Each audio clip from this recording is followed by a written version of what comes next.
আজ অভিষেক বন্দ্যোপাধ্যায়কে নিয়ে সরব হয়েছেন কল্যাণ বন্দ্যোপাধ্যায়। যে মন্তব্য করেছেন তিনি, তাকে সমর্থন জানিয়েছেন ঋতব্রত বন্দ্যোপাধ্যায়। শুনুন। কল্যাণ বন্দ্যোপাধ্যায় আজকে রীতিমতো অভিষেক বন্দ্যোপাধ্যায়ের বিরুদ্ধে খড়গহস্ত। তিনি মমতা বন্দ্যোপাধ্যায় তো রীতিমতো আলটিমেটাম দিয়েছেন যে আইদার অভিষেক বন্দ্যোপাধ্যায়কে রাখুন, না হলে কল্যাণ বন্দ্যোপাধ্যায়কে রাখুন। দেখুন, এটা কল্যাণবাবু, তিনি বর্ষীয়ান রাজনীতিবিদ, দীর্ঘদিনের সাংসদ। এটা তিনি কি বলেছেন আমি শুনেছি, আমিও টিভিতে শুনেছি। এটা কল্যাণবাবুর মতামত।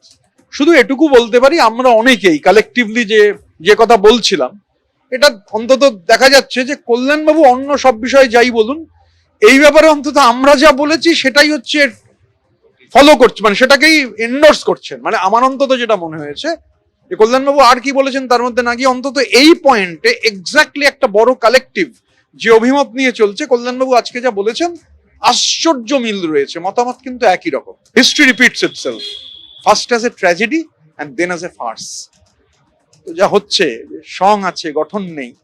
আমার ধারণা আমরা একটা কালেকটিভ যে কথা বলেছি, কল্যাণবাবু আজকে বলেছেন, দেখবেন এই কথার রেভারবেরেশন আরো সুদূর প্রসারী। দেখতে থাকুন।